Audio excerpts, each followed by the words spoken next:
السلام علیکم ورحمۃ اللہ وبرکاتہ۔ الحمد للہ رب العالمین والصلاة والسلام علی رسول الامین الی یوم الدین، اما بعد۔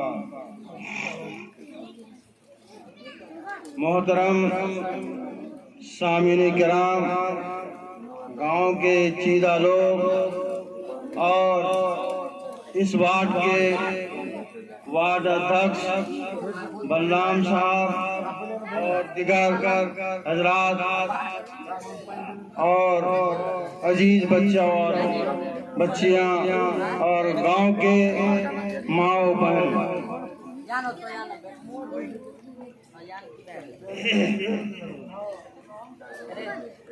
بسم اللہ الرحمن الرحیم۔ کل نفس ذائقۃ الموت۔ ابھی آپ اسی کی موضوع پر تقریباً 1 گھنٹہ سے زیادہ سن رہے ہیں۔ موت ایسی گھڑی ہے، ایسا وقت ہے، ایسا جام ہے کہ سب کو اس راستے سے، اس وقت سے اور اس جام سے قریب ہونا، اس جام کو پینا ہے، چاہے وہ بوڑھا ہو، جوان ہو، مرد ہو، عورت ہو، بچے ہوں۔ جب اس کا وقت آ جائے گا ہم اور آپ اس سے بچ نہیں سکتے۔ یہ دنیا ہماری اور آپ کے لیے آخرت کی کمائی کے لیے ہم آئے ہوئے ہیں، آخرت کی تیاری کے لیے آئے ہوئے ہیں۔ اللہ تبارک تعالیٰ نے ہمیں اور آپ کو دنیا میں اس لیے بھیجا ہے کہ ہم آخرت کی تیاری کر کے آئے۔ آپ جس طریقے سے تیاری کریں گے ویسا آپ کو وہاں پھل ملے گا، ویسا آپ کو جگہ ملے گی اور آپ وہاں پر اس طریقے سے کامیاب ہوں گے۔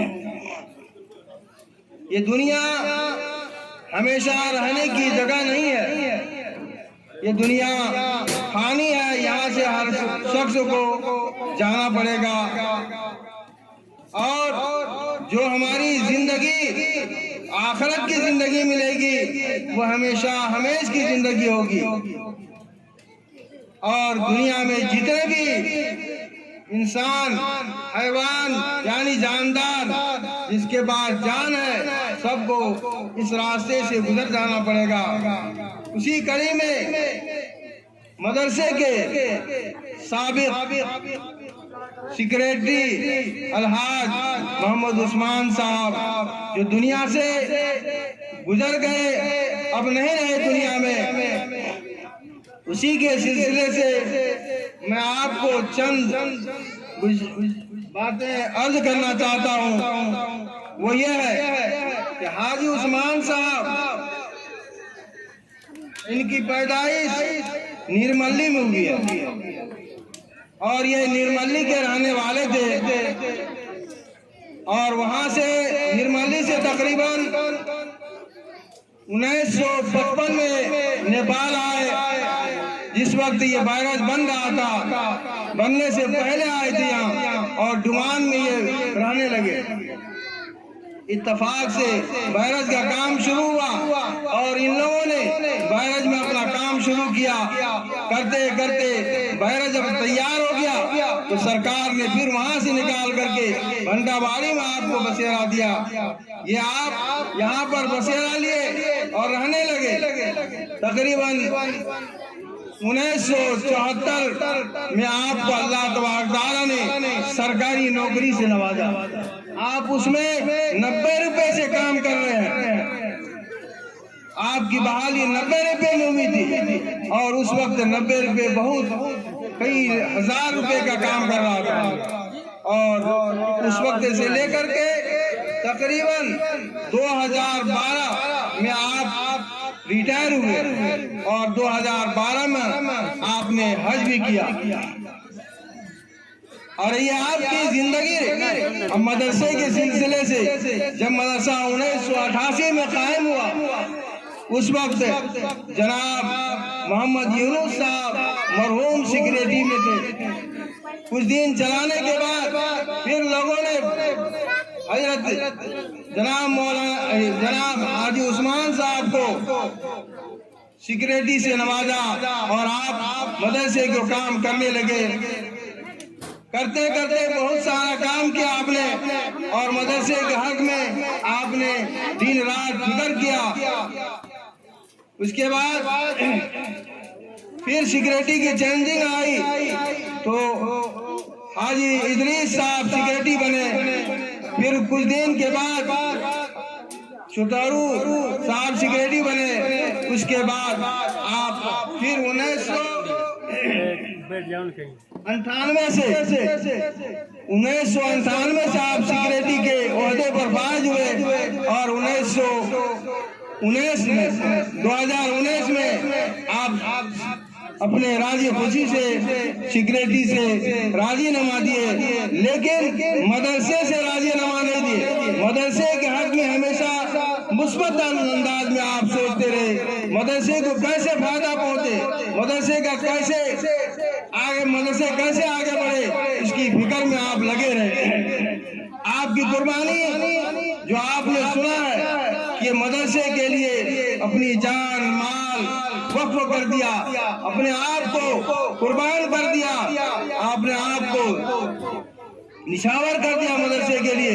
اس زمین کی باری آئی جب یہ زمین 2008 کے بعد مدرسے کو اللہ تعالیٰ نے نوازا، سرکاری طور پر پیسے ملے، تو اب مکان کہاں بنایا جائے، سب کی فکر ہوئی کہ پرانی جگہ میں یہ مکان بن نہیں سکتا، اس کے لیے نئی جگہ چاہیے۔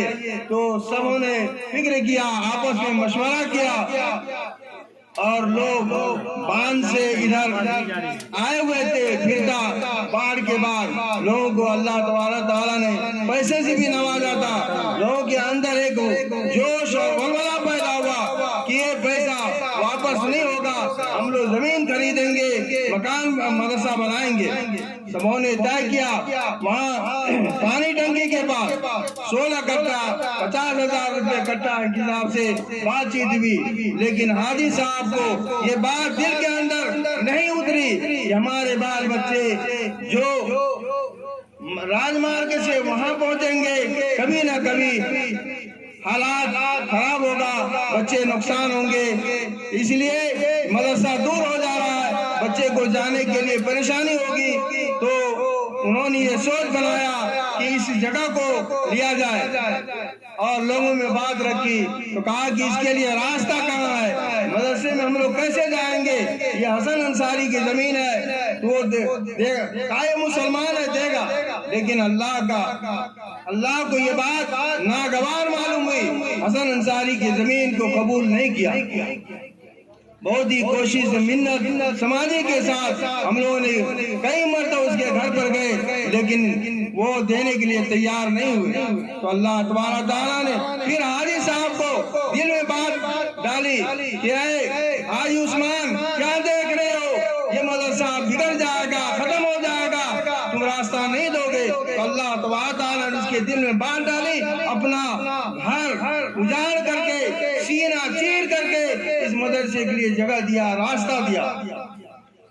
جو آج ہمارا آپ یہاں پر بیٹھ کر کے ان کے گلستہ میں گل بلا رہے ہیں، خوشیاں منا رہے ہیں، اے اللہ تبارک تعالیٰ ان کو جزائے خیر عطا فرمائے، اور ان کو اللہ تبارک تعالیٰ جنت میں جگہ عطا فرمائے۔ میں آپ تمام حضرات سے گزارش کروں گا کہ انہوں نے اپنی قیمتی وقت کو اس کے لیے نچھاور کیا، اپنے پیسے کو پیسہ نہیں سمجھا، مدرسے میں جب بھی ضرورت پیش آئی تو انہوں نے اپنے آپ کو قربان کر دیا، پیسے کو قربان کر دیا، گھر کو قربان کر دیا، بیٹے کو قربان کر دیا، بیٹی کو قربان کر دیا، لیکن مدرسہ کو بگڑنے اور ختم نہیں ہونے دیا۔ میرے محترم دوستو، میں آپ تمام حضرات سے باشندگان بنڈاواڑی سے گزارش کروں گا، جس طریقے سے حاجی عثمان نے اپنے آپ کو قربان کیا ہے، آپ بھی کھڑے ہوں اور آپ بھی اس مدرسے کے لیے، اس جگہ کے لیے، اس بچوں کے لیے، اس اساتذہ کے لیے آپ بھی تیار ہوں۔ جب ضرورت پڑے تو ہم اور آپ اس کے لیے تیار ہوں۔ آپ لوگوں سے دعا، آپ لوگوں سے گزارش ہے کہ آپ بھی اپنے آپ کو قدم بڑھائیں۔ جیسے کہ آپ نے کہا، سنا کہ کوئی بھی آدمی اس میں ہاتھ بٹاتا ہے یا صدقہ جاریہ کے طور پر کرتا ہے، مرنے کے بعد بھی اس کو صدقہ جاریہ ملتا رہے گا، ثواب ملتا رہے گا۔ اس لیے آپ حضرات بھی اس کے لیے کوشش کریں کہ اللہ تبارک تعالیٰ آپ کو اس سے جزائے خیر عطا فرمائے۔ خاص طور پر میں حاجی عثمان صاحب جو اتنی بڑی قربانی پیش کی ہے، جنہوں نے اپنا آپ کو قربان کر کے دنیا سے چلے گئے، جب بھی موقع ملا، جب بھی بات چیت ہوئی تو مدرسے اور مسجد کے سلسلے میں بات ہوئی۔ ابھی بھی جو آپ مسجد دیکھ رہے ہیں، جیسا کہ آپ نے سنا کہ ان کے بیٹوں نے بھی جان قربان کر دیا اور ان کے بیٹے نے بھی گیٹ بنانے کے لیے تیار ہو گیا۔ آپ بھی ہمت کریں، آپ کے اندر اللہ تبارک تعالیٰ نے کیا دل نہیں دیا، پیسہ نہیں دیا، آپ بھی قربانی کر سکتے ہیں، آپ کا بھی نام روشن ہوگا، آپ بھی صدقہ جاریہ میں شامل ہو جائیں گے۔ اللہ تبارک تعالیٰ ہمیں اور آپ کو اہل سننے سے زیادہ عمل کرنے کی توفیق عطا فرمائے، آمین۔